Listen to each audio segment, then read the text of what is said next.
출애굽기는 성경에서 창세기 다음 두 번째 자리에 위치하고 있습니다. 창세기에서 모든 세상의 시작과 타락, 그리고 하나님의 구원 약속을 보여준다면 출애굽기에서는 이스라엘이라고 하는 민족을 통하여 하나님의 구원과 언약, 회복이 시작되는 것을 보여주고 있습니다. 지리적으로 출애굽기는 애굽 땅에서 나와 시내산으로 가는 과정의 이야기입니다. 약 400년 동안 애굽에서 하나님의 축복으로 번성하게 된 야곱의 후예들이 이제는 거대한 민족을 이루어 애굽에서 나오고 홍해를 건너고 광야를 지나 시내산에 도달하게 되는 과정을 그려줍니다. 또 그 과정에서 일어나는 이 백성의 모습, 또 하나님의 말씀과 약속, 하나님의 인도하심 등은 이후에 성경에서 일어날 모든 구원과 회복의 모티브가 되고 있습니다.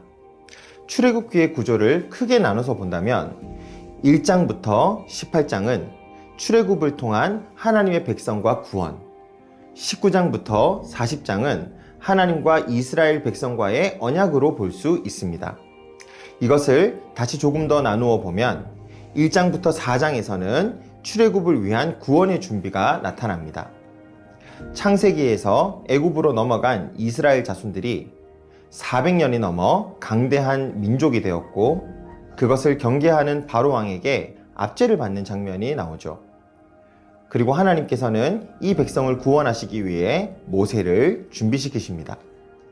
5장부터 18장까지 말씀은 출애굽을 통한 하나님의 구원이 나타납니다. 하나님은 마음이 완고해진 바로 왕과 애굽에게 모세를 통하여 10가지 재앙을 내리셔서 이스라엘 백성을 애굽으로부터 건져내십니다. 그리고 출애굽한 백성을 구름 기둥과 불 기둥으로 보호하고 인도하시며 바로의 군사로부터 지키시고 홍해를 건너게 하십니다. 그리고 만나를 주심으로 광야 가운데서 이들을 먹이시며 시내산으로 오게 하십니다. 19장에서 24장은 하나님이 이스라엘 민족과 언약을 맺으시는 장면이 나옵니다. 시내산에서 언약을 맺기 때문에 시내산 언약이라고도 부릅니다.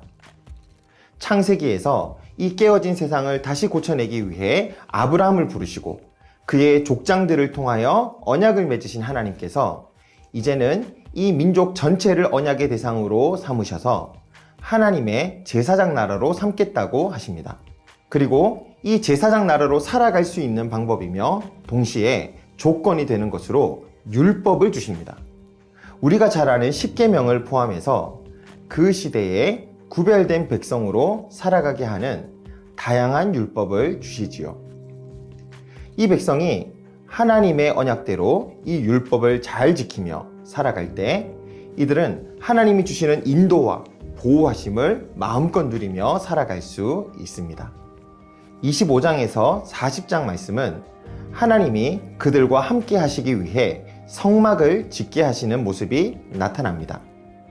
성막은 하나님께서 자기 백성 가운데 임재하실 장소입니다.